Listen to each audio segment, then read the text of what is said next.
Welcome again to the Channon and Bull video show, where it'll be our pleasure to revive a few soccer memories for you.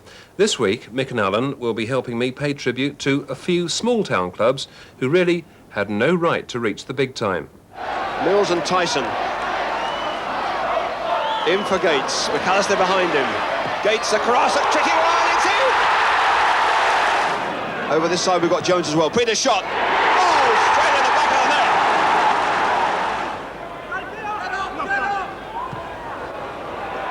Shot by Jacket. And in it goes. Alan, small town teams like Ipswich, Watford and Norwich and so on, how do they achieve their success when you think of the resources that are stacked up against them? I think they have sort of a little chip on the shoulder, there's something brings them together, that strength of a community. And they're invariably they're marketing towns, or there's something strong about the place. And it just needs a good manager, a strong person to go and get it all together. And you get that, then they go on a wave of passion, a wave of whatever it is, plus good players, which every club or every team needs, and they do come together and gel, and that's the case in this case. Really, I can't think of any other country where that is the same situation, because whether you look at America or throughout Europe, small town clubs don't seem to achieve much success. If they do, it's a one-off, and but they don't maintain it. But that's the beauty of this country, and that's why football clubs are what they are. They've got to follow that dream that they can get into the First Division and do well in the First Division. And these are classic examples. I still say now that Southampton, when I started playing for them, was a very small club, and all its following came from the surrounding areas. And I think if you look at Ipswich, Norwich, a lot of these clubs, they are a little bit isolated, a little bit on their own. And I tell you what, they come together, and it's about people at the end of the day. It's an inferiority complex that they have, and a chip on their shoulder that gets people together, funnily enough.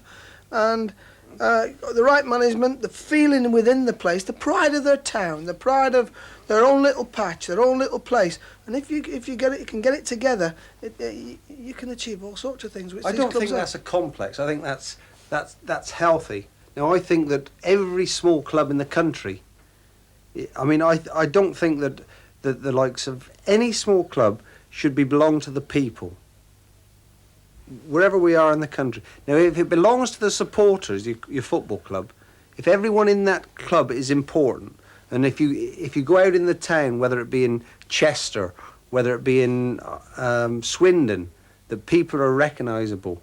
You know the players, they are part of that community, then the whole town come together. Like when I remember Southampton, going back 10, 15 years, if we went out for a drink, we would talk to people, everyone would know who we were, but we went out in the community and we were part of it. All right, we may have gone out for a drink or socialising, may have gone out with our girlfriends or wives or whatever, or both, who cares? But we were part of that community. And I tell you what, and people felt part of Southampton Football Club, same as people feel part of Norwich Football Club, same as people feel part of Swindon or Chester or Darlington. Doesn't matter, providing you've got that feeling and you get good players together who believe they can move mountains. You've always got a chance of succeeding and being a good football team. I wonder what you think, Alan, about people within the game who say there really ought to be a Super League of all the big clubs, and obviously that would preclude the small boys and keep them out. What's your reaction to that? Well, I think we're treading the inevitable path of wealth, aren't we? And money is the games that are shown on television now. They're only the big boys, and unfortunately, that's not right. It's becoming very, very much dominated by the top sides, and it'll take what I think away from the greatest leagues in the world is the English leagues. It's going to take an awful lot away. I think it'll be a terrible big mistake, don't you, Paul? Yeah, honestly, I think that. I mean, the great thing is that we are talking about your Norwiches and your Ipswich, because let's be fair, Ipswich, they were a real good side, And they should have, if they had believed they could have won more, they'd have won championships. They were, honestly, the game we're going to see. OK then, let's start with Ipswich. They, of course, won the title in the early 60s under Alf Ramsey, but it was under another England boss, Bobby Robson, that they more recently were a major force. They won the FA Cup back in 1978, and we catch up with them now at home to Manchester United in March 1980. And Houston knocks it forward. Mills to pick up. Mariner coming off a lot already as Mills getting a lot of possession quickly, and Gates can't find Brazil. So here's Sloane, the fair-haired one, taking Ray Wilkins' place in midfield. It's his first full game. Had a good ball forward, and Brazil's in a possession. He's not offside. Brazil scores. And Manchester United's marking let them down, and Brazil tucks one past Gary Bailey. Within 2 minutes, Mills in possession here, quickly forward to Brazil, appeals for offside, not given, and consummately tucked in the net. Butcher in here. Free kick given against Joe Jordan. The dreaded elbow.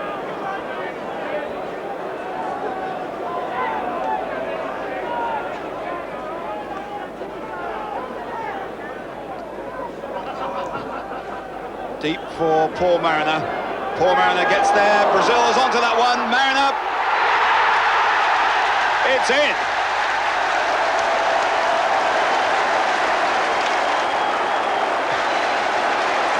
Mariner tucks that one in after it had bobbled around in front of him, invitingly falling to his left foot. But what a powerful free kick. Really driven in. And Mariner was competing here with Houston, beats him, and now Manchester United are in trouble. They can't get it away. Brazil can't shoot, but Mariner can. Not cleanly, but good enough. Forward for Tyson. Burley's so free on that right-hand side. Jordan comes over the cover now, and here's Gates in here. And the referee's in the way of Buchan, and Bailey in trouble here as Mariner puts it in. Mariner makes it 3 after only 27 minutes. But I think the referee played a part in that one unwittingly.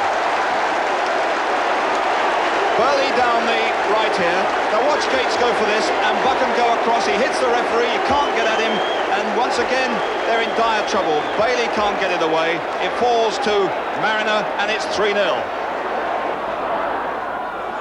And Mariner's in here well. Beautiful run, he's down, and it's a penalty. Manchester United committing all the errors in the book. Nice bit of control though by Arnold Muren. Over comes Buchan. Down goes Muren, and the referee says penalty. So a chance here for Ipswich to make it 4-0. And it's going to be Tyson, is it, to take it? John Walk, the normal penalty taker, is absent. Tyson saved it. Well done, Gary Bailey. Well, at least they have something to remember here, but Tyson should have scored. Tried the side foot touch, and I think he was indicating exactly where it was going. As Burley gets that one. Buchan. Gates. Muren through well here with Mariner's help. Mariner now with a chance to wing one. Down he goes, another penalty.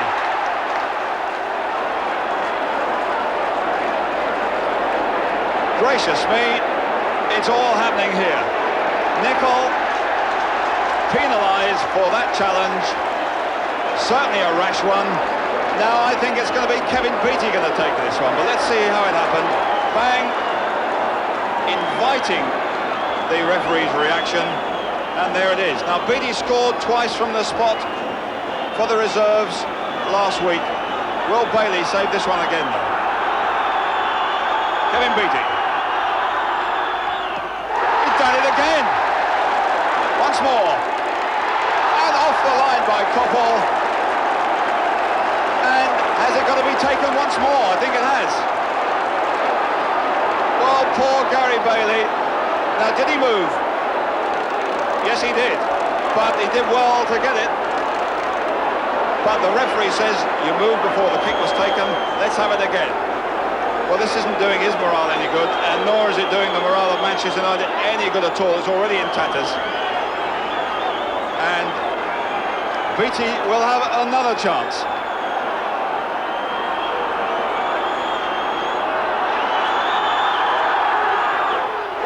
Oh, Gary Bailey. What a great round of success that was. You've got to hand it to the young goalkeeper, and everybody is. Same again. He probably moved again, but a good save. Jordan with Osman there waiting to pick it up. Straight to Gates. Tyson, the space there is still huge and inviting. Mariner. And here comes Brazil. Gary Bailey totally exposed again, not his fault. But Alan Brazil makes it 4-0. But once again, the Manchester United marking non-existent. The ball here to Tyson. He's got tons of time to find Paul Mariner. Cross comes in, the shot there, and Brazil first to it. Good play.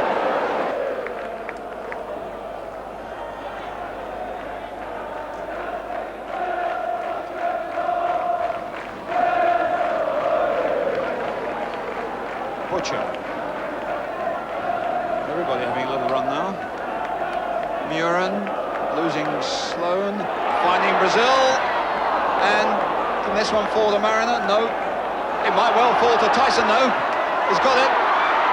Tyson now. Tyson again. What a disaster again in that Manchester United penalty area. Franz Tyson, certainly not the man to drop the ball in front of.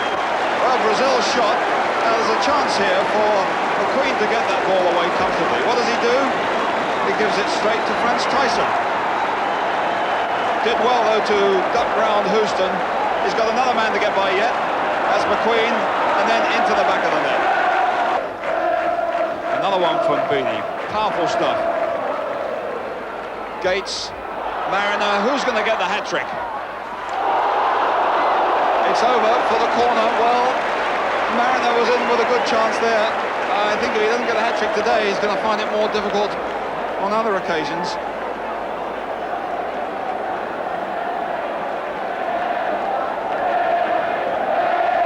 Minutes left. It must seem like 105 to Manchester United.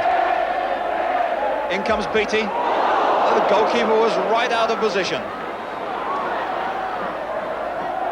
Koppel has it and he gives it away. Gates is in there. The chance for number 6. There's 2 players in support. Mariner has done it. It's a hat-trick. It's 6.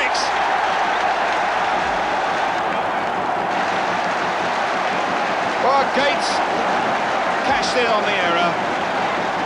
Mariner popped it in, but it's an England player, Koppel here, who perpetrates another Manchester United disaster. Who was that intended to? Gates is in there fast. Now, which one of the two is he going to pick out? Brazil or Mariner? Mariner, he's in there first. Thank you very much. 6-0. Paul Mariner, a hat-trick, and Manchester United in total disarray. Can you recall much about the Ipswich side of those days, Alan? I mean, they were impressive, weren't they? Oh, what I remember about it was Portman Road was one of the nicest pitches you could ever wish to play on in your life. It was always in great nick. When you went there was a touch of class about the place, funny enough. And slowly but surely, Sir Alf Ramsey, one of my favourite men of all time, he started it off, and indeed to Bobby Robson, you've got to give him a lot of credit. He built a team there, and they went and bought a couple of right good players, the Dutch lads they bought, didn't they? That's they were a really, really good side. But they built it slowly but surely, and they came, and they had a marvellous stadium, a lovely pitch, people supporting them from, as Mick says, like a farming community, really. All you think about down there is Newmarket and the racing people. But it was a nice place to go, and once you got there, all of a sudden, you were confronted by a very, very good team. Well put together, but also everything about the place had a little bit of touch of class. Mick, how did you assess them? Were they difficult opponents in those days? They beat us 7-0 one night, and it could have been, I don't know, 20. I'm not kidding you. And Alan Brazil, you know, scored 5 goals. We lost 7-0. Alan Brazil scored 5. I'll never forget it, because we didn't play bad. Stupid as it seems, we didn't play too bad. We were well and truly beaten, but they were a good side. They had good players.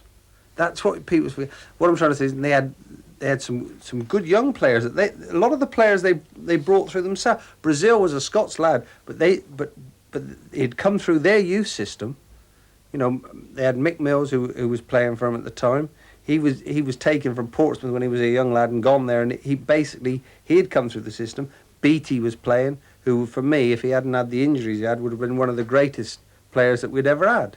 Mm. You know, they had some top class. Eric Gates, Mark, a lot of Walk. Yeah, a lot of players that they'd come through their own youth system. Burley was another one. That's right. Felt part of that system, and yet taking nothing away. Robson had bought in a lot of you know, experienced players that really sort of gelled them together. But it was important. See, the foreigners there at Ipswich probably made more impact than anywhere else in the country.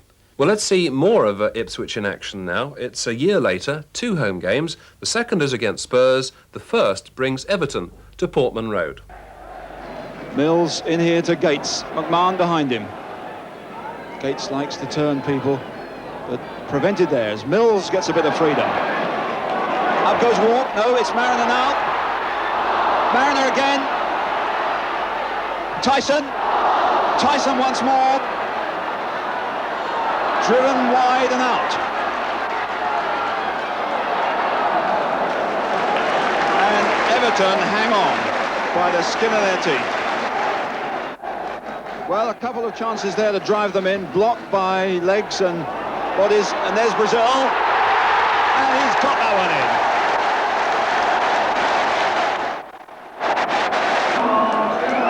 in. Gates here, able to get hold of it, turn it on to the far post, and not a very big fella, but a neat little jump, and the goalkeeper couldn't touch it far enough wide. 1-0. So a fine start then for Ipswich. Only 12 minutes gone, and the breakthrough already there as Mariner is looking to get past Lyons. And a volley, what a shot from Walk. Sean Walk really rifled that one past McDonough. No chance for him. A goal within 18 seconds of a restart. Absolutely magnificent. Real championship touch there, particularly from John Walk. It's his 4th goal of the season. That one will certainly be worth seeing again. It's pumped straight out to Mariner on his flank, straight in to Walk. It's a difficult height. He comes in like a steam train. Whack, the volley is almost shoulder high and beautifully controlled. There goes Burley forward, taking somebody with him, of course. Gates in for Walk. Here's Brazil. Room now for Murin to cross one. It's not a bad one either as Mariner gets one back. Almost anyhow, and it's put out for a corner. Good competitive play there by Paul Mariner on the far post. But looking still for his 1st goal of the season. Murin's kick. Butcher again on the near post. Butcher. Touched in, whistled into the back of the net. McDonough got a hand to it, but it wasn't enough. The big fella lurking dangerously on that near post. He got it, and that could finish it off. Murin's kick. Butcher the touch. And a head, not a hand, but a goal just the same. Brazil going forward, but having to check back now. Neat play. And out there is Burley, but I don't think Alan Brazil fancied that one too much, but here's Mariner trying to get away from Lyons. Walker's gone up in the centre forward position. There goes Mills past him. In for Muren. Mariner here. Beautiful goal.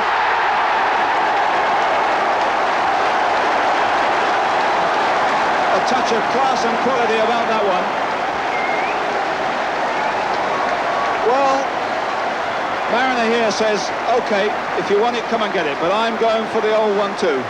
And he gets a delightful through pass from Arnold Buren. Then the narrowest of angles, in goes his first goal of the season, and 4-0 for Ipswich. Mills and Tyson. In for Gates. McAllister behind him. Gates across, a tricky one, it's in! Eric Gates, number 100 for Ipswich Town. And I think he'll admit that he was originally intending a cross, but it doesn't matter. It's a very, very good turn away from McAllister. Good sprint, a drive, and the goalkeeper's on the near post. It's over his head and into the net. Hoddle is square behind him here.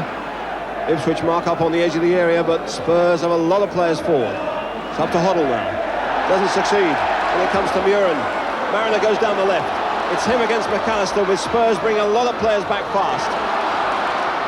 And down he goes. It's got to be a penalty. That was crazy for Spurs. It was 1 against about 5. And Mariner drove into the penalty area. McAllister went after him and brought him tumbling down quite unnecessarily. Into injury time and penalty taking time. John Walk against Daines with an injured shoulder.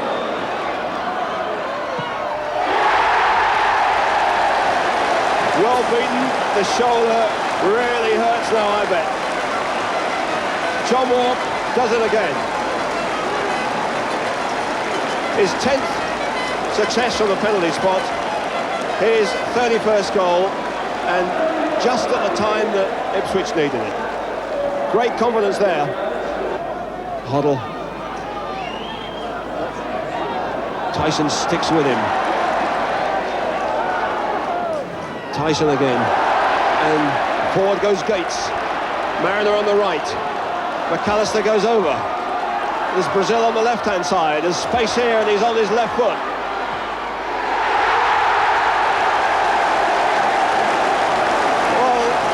Brazil so menacing on this left-hand side in the second half.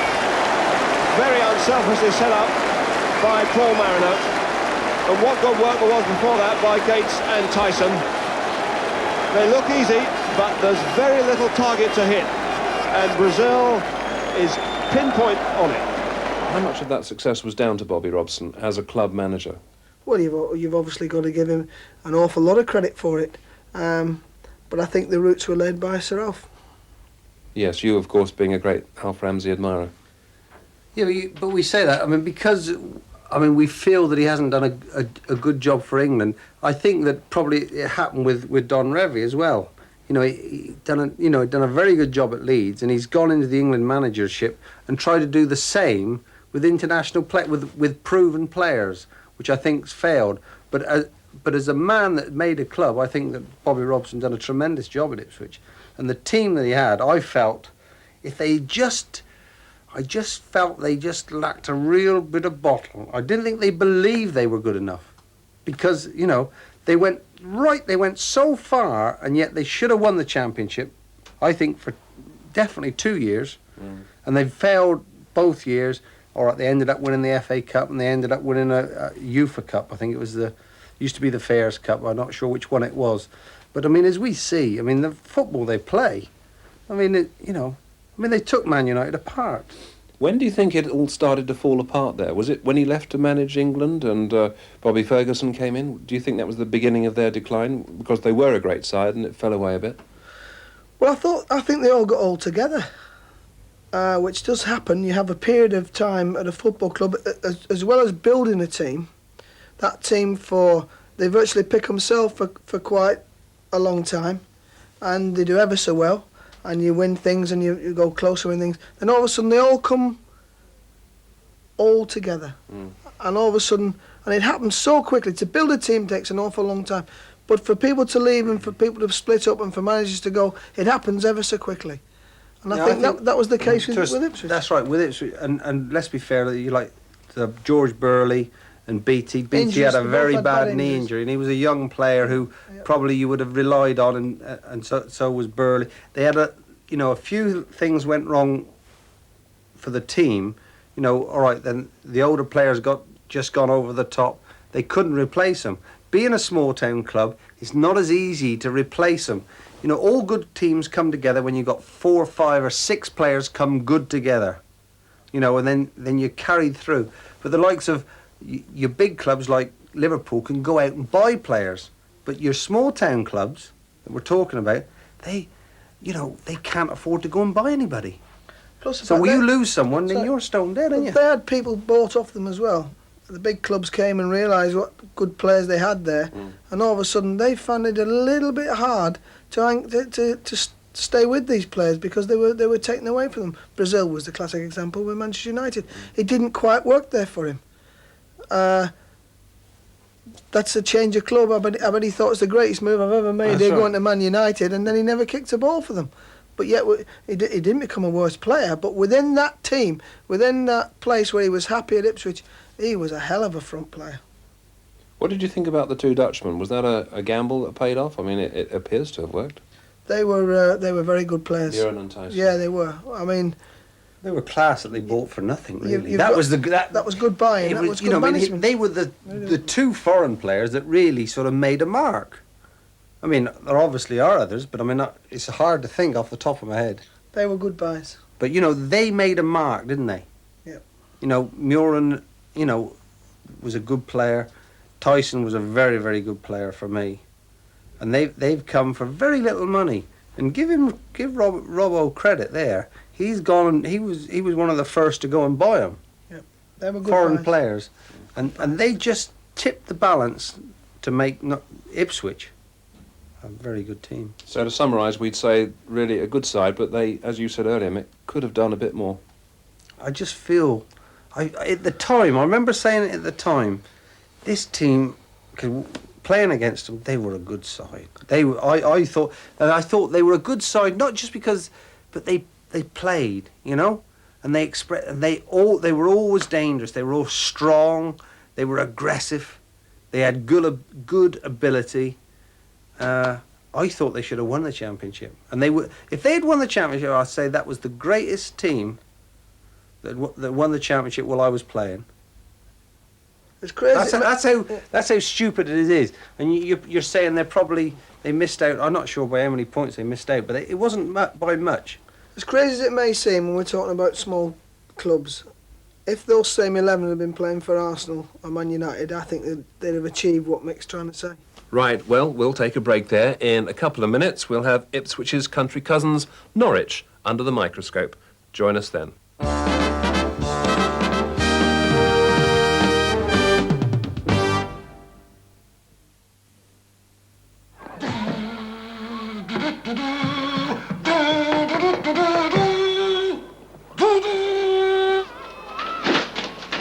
Go! Let's have some. No, they're mine. Go! I'll be your best friend. No, anyway, I've got a best friend. Oh, yeah? But I bet you haven't got one of these. Oh, wow. Look, is it? No, but I might let you borrow it if you borrow me your crisps. All right, then, as long as we swap them back at home time.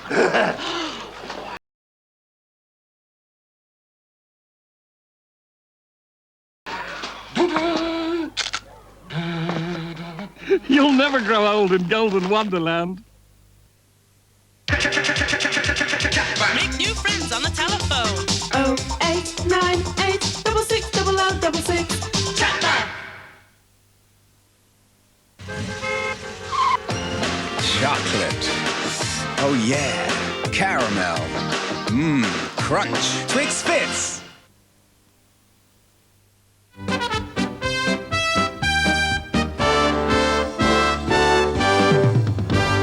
Well, we've paid tribute to the way Ipswich competed with the big city clubs, but their rivals in East Anglia, Norwich, are still at it. Mick, you actually played there. What sort of club are Norwich? Well, as I was saying about Ipswich, in the sense that it's a rural town. It's a community which is isolated, where the football club is probably a very big part of the whole community. And on Saturdays, I mean, and the support at Norwich comes from most of Norfolk, funnily enough. They come as far as King's Lynn, which is sort of 60 miles north, and they come, I mean, Ipswich and Norwich, I mean, is a local derby. I mean, we were talking about the derbies early on, but that was a derby which I played in, which was also a lot of feeling, a lot of passion. But the great thing about Norwich, it is isolated, and it is about the people, and it is about the players. And I think that everyone who goes to Norwich tends to get wrapped up within that sort of that feeling of being part of Norwich. When I went there, they kept talking about Terry Bly and who was the bald-headed winger, not Mick Channon. Go on. Punton, that's right. I mean, the left winger, he had a great left foot. He used to roar down the left foot and whack him across, a bit like John Sydenham used to do for Southampton. But I mean, they still talk about them days now, and there's been a progression of good players come there. Well, Alan, we've heard what Mick thinks. What are your impressions of Norwich as a small town club? Well, going there to play against them, exactly that. You were going into a community, and the road was always bad. There was no motorways. There was always that one road through from Newmarket after you got off the motorway, and then you were like another hour getting to Norwich. And then all of a sudden you get there, and people, they'd be waiting for you to come, and they'd show you an awful lot of respect. But as soon as you got off that coach, you were going into a place like the colours green and yellow, and they stood out all around the ground because it was so far away that hardly any of your supporters could get there. And it was always there was a feeling within that ground you were in for a tough game. Like Bawley said, he says that even to get to Norwich, you used to have to go through a place called Attleborough. And I used to say, once you got to Attleborough, you put your clock back 25 years. And that really summed up Norwich, that it belonged to them. And no one... Once you become part of the club, part of the community, I tell you what, I know I could go back to Norwich now and they'd love me. I'd feel part of it, because they'd welcome you. Oh, remember this and remember that.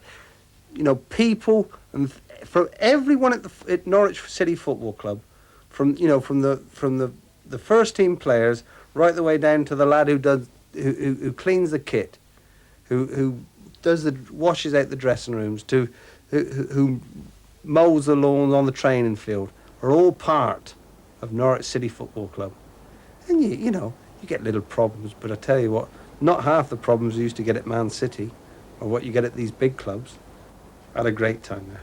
2.5 years, I'd say probably two of the happiest 2.5 years of my life playing, because it didn't really matter to me. I enjoyed playing, and it was no big deal. I mean, if I played bad, so what? I'd go out next week and give it a crack. If I got the sack, so what? It didn't really matter. Well, it's time to see a Norwich First Division outfit in action now. Let's go back to February 1976. Arsenal, along with Allen in the side, are the visitors to Carrow Road. Finding Maguire. Peters has gone wide on the left. Rice goes over to him. Sullivan supporting here. In for McDougall. And a foul by Mancini, free kick.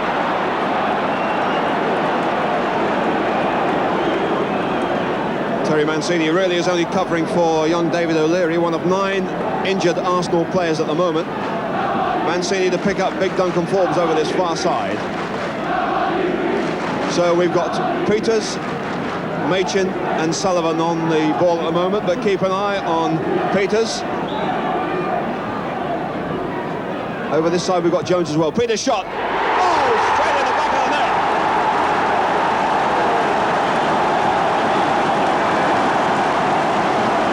Jimmy River never saw it, didn't even move. Wasn't expecting it, and he hit him hard, right below the belt. So what a brilliant start. 2.5 minutes gone. Forbes with Stapleton. Machin coming again. Ross looking for Armstrong. And that's a good one to Ball. Kidd coming to the near post. Kidd going in. A great goal. A lovely bit of work. Superbly worked there by Alan Ball and Brian Kidd. And how fast that move built up. Out there to Ball on the right.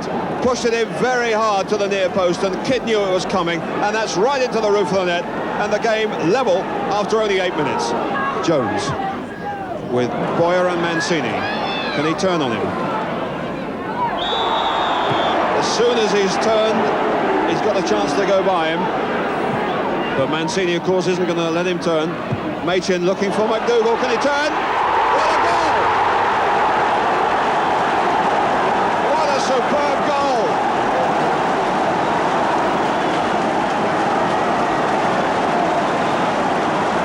That's a taste of the Supermac, and what a superb through ball from Mel Machin. But the running was there, and the defence stretched, but he had to turn very, very fast on it and hit the target, and he did both. Here's Peters, nobody helping him on the left, he's waiting for support. Now he finds it from Maguire, what a good ball. Mancini up in the air.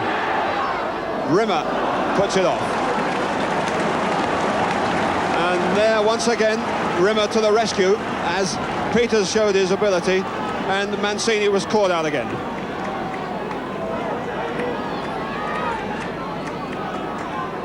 With Jones up over the far side, Forbes is there on the far post.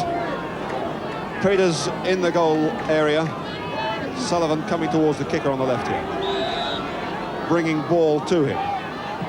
Suggett's kick. In it goes. Martin Peters.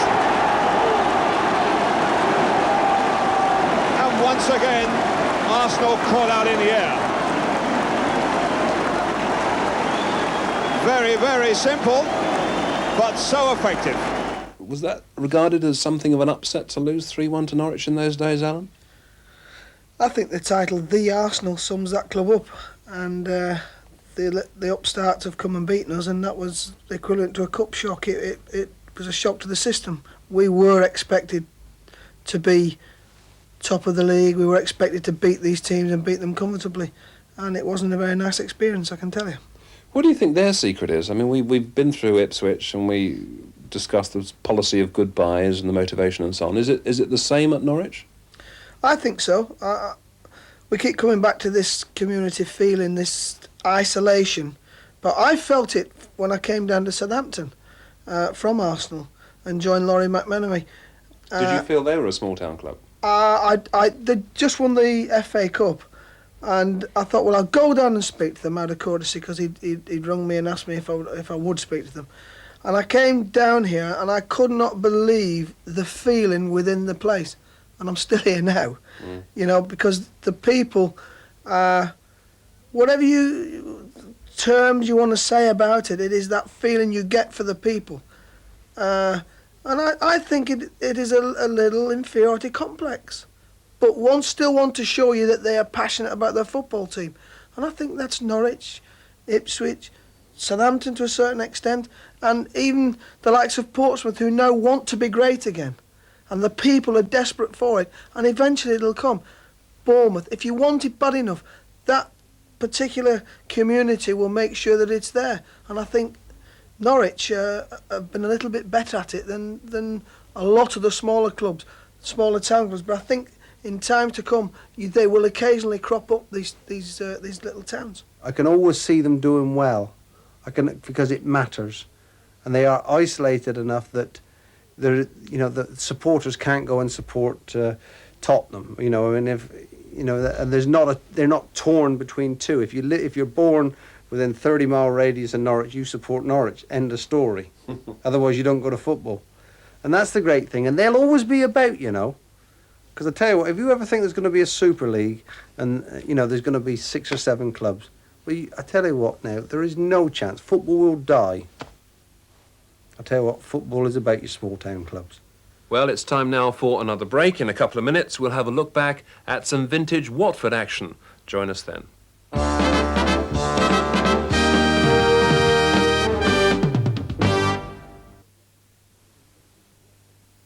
5, 4, 3, 2, 1, 0. Easter Sunday, Wembley. The London Monarchs meet the New York Knights. See the spectacle of real American football. Cheerleaders, marching bands, disc jockeys, music. Be part of it. The excitement starts 5 p.m. Easter Sunday. Call 081-900-1234 for tickets. The Monarchs at Wembley. Come watch them take on the world. If you're sat around at home, make new friends on the telephone. 0898 550055. Track back. Take home a Gino Ginelli, pizza or Piazza Italia. In Rome it makes a party. Salami, olives, pepperoni. Take a Gino home with you. Gino Ginelli, the pizza sensation. Gino, oh Gino Ginelli.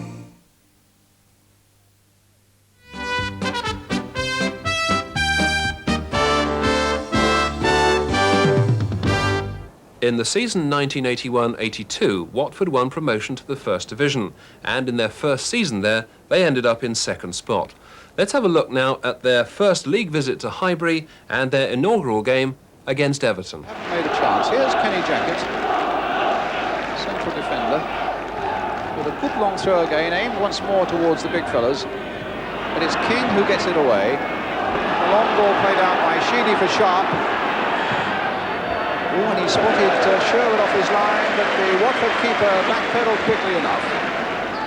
Howard Kendall, the Everton manager, no doubt hoping that this might be the season when they can come out of Liverpool's shadow. Heath claimed for a handball, but it was accidental. Two ricochets over there. The battling goes on, McMahon and King, and in the end, a foul on Jerry Armstrong gives Watford a free kick.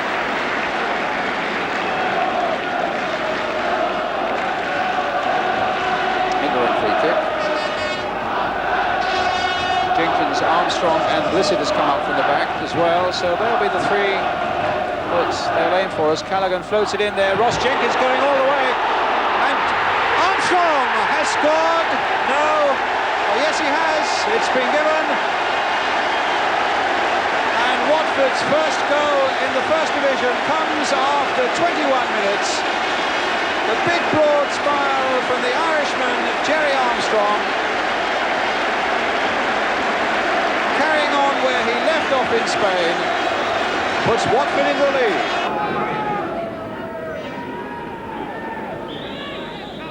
Certainly got a good squad at Goodison Park, with people like Kevin Ratcliffe and Trevor Ross not in the side. This is Trevor Ross on the left of the picture there, former Arsenal man. Yes, it is. Here's a Watford free kick, and Southall. And a goal given. Pat Rice has scored an astonishing second goal, the first he's ever scored for Watford. Neville Southall can't believe it, but the linesman on the far side flagged to the centre, the referee agreed, and the goal was given. Pat Rice is the scorer. The Everton keeper is complaining still. His first ever goal for Watford, and he gets it on the very first day in the First Division. Well, Southall can't believe it. I must say, he did seem to step back a fair way. There's Pat Rice. What an astonishing goal. And Southall back off his line. Well, it's almost impossible to say from that angle. There's the appeal from the Watford player. And I can tell you that the linesman was right up against the corner flag and gave it a go. Now, what's happening out there? 2-0 is the score. Neville Southall's being called to Ken Baker. And is getting a firm talking to, and is going to be booked. What an amazing goal, and what an incredible incident on Watford's first day in the First Division.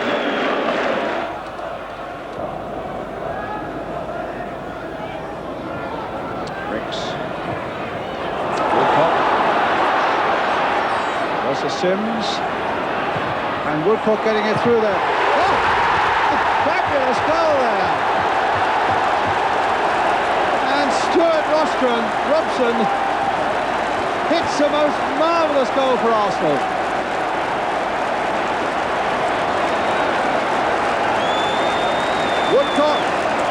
turn, beating Sims, and caught superbly and giving Sherwood no chance.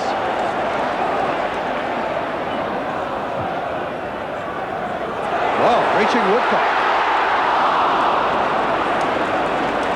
And then he got tangled up.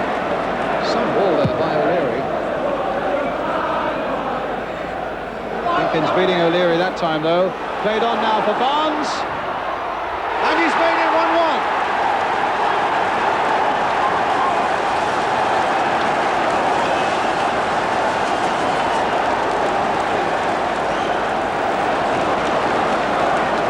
So John Barnes makes it 1-1. A long clearance from Steve Sherwood. And O'Leary was beaten in the air by Jenkins, touched on there by Blissett to Barnes.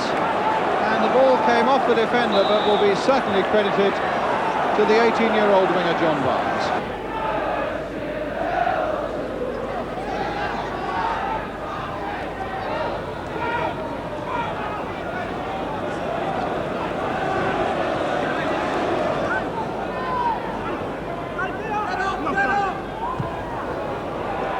Shot by Jacket, and in it goes. Well, it was deflected along the way, but you won't convince Kenny Jacket that it's anybody's goal other than his. Well, O'Shea jumping, and it's just knocked on there by Barnes. There's Jackett's shot, and deflected wide of George Wood. Nice. Callaghan. Barnes trying to get in there, and does so. 3-1 to Watford.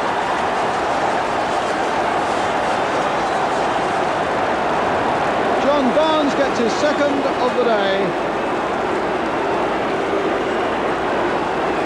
Just getting there before George Wood, and just getting it inside the post. Sims, it's a real battle out there now, but I think the Arsenal fans sensed that their team could still do it. And they're certainly giving them all the encouragement. Davis with a cross coming in. Talbot!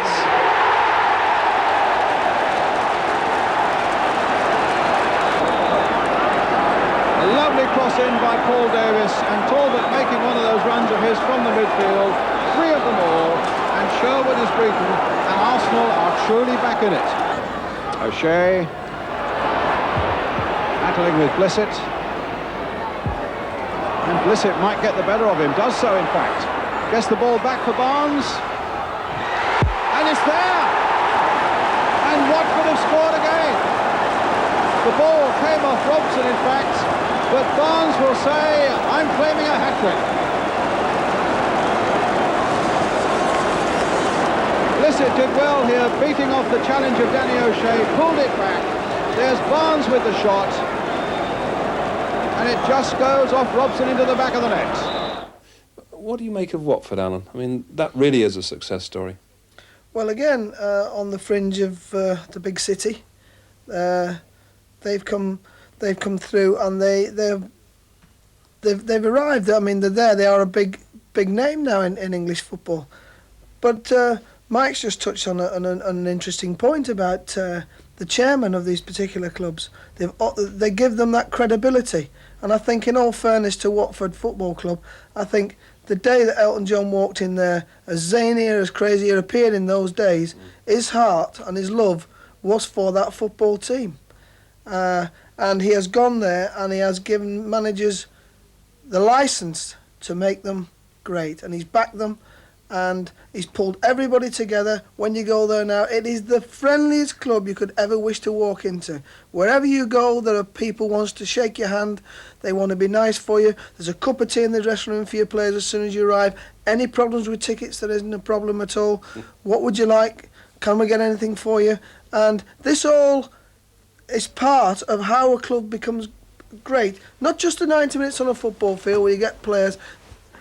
Elton John and his succession of managers that he's had decided that they were going to do a job, and they were going to make this football team great, and that is what they've done. And the interesting thing is, the chairman is the top man, and he has got to take an awful lot of credit, first for his handling of his managers, and secondly for the way he wanted his club run. And Watford is one of the best run clubs and the friendliest clubs I've ever been to. I would say stability, the one word that sums them all up, a lot of them. Now, Elton John's gone there and done a great job. But I tell you what, the managers aren't worried, are they, in these areas? I mean, they don't know any other managers exist, I don't think. But they get a chance there, you know, and if you can get people together and get people to play for you and feel part of something, then you'll do a good job. And you know, Watford have done this. I mean, we've seen Barnsley, 18-year-old, Blissett, you know, all of a sudden they've burst onto the scene, you know, and they're making things happen. But to be fair, Gordon Taylor's gone there, who says all the right things. I'm not a great lover of Gordon Taylor. Well, Gordon Taylor's the PFA fellow. I'm getting him muddled up. But what I'm trying to say is, I don't agree with the way he plays the game. But I'll tell you what, they agree with it. The players like the way he does it. So who are we to complain? You know, I mean, that's the thing. If people believe in something, let them get on and enjoy it. And boy, they've had some success, haven't they? Because let's be fair, he brought them from, I think, the 4th division. That's right. Right the way to the 1st. Yeah. And they've got to an FA Cup final. I mean, they've made things happen. Like I say, through that community spirit, like Alan says, like you say, the friendliest people in the world. When you go on the pitch, you're lucky if you see the ball. You know? But it's a feeling, and I tell you what, it's priceless to the game because I don't see that the game should be played that way. I don't mean to say it's wrong. But the combination was right, wasn't it, of Elton John and Graham Taylor? Presumably Elton John was totally happy for Graham Taylor to do things with the team in the way he wanted, but everything else came from the chairman. Yeah, he let him get on and he let him manage his way. I think probably one of the nicest things I've ever seen in my life was at the cup final when you saw a man with the wealth that he's got, the things that he's done, the name that he is, and he was breaking his heart when his team walked out. Yes. That was Elton John in the stands at Wembley. That sums it all up for me. That was the greatest day of his life, and it doesn't matter how many #1 records he makes or whatever. That to him, his football club, and it brought tears to his eyes, and he openly cried. We're forgetting he was also a supporter when he was a kid on the stands. That's how important it is to Elton John, and that's what football should be to anyone who really cares about it. It's something that you've had, that we've grown up with. It's been part of us. Pride in his own club. Yeah. I'm Bolton Wanderers daft to this day. That's my team. Always have been my team, and I can't wait for my club, Bolton Wanderers, to be back in the 1st division where they belong, because that's the pride that I've got in it at this moment in time. They're not quite there, but that's the same feeling that you do get. Well, we hope you've enjoyed a stroll off the beaten track instead of our more usual memory lanes. They may not have the glamour of the big city clubs, but they've certainly had their moments. Long may it continue. From all of us, it's goodbye.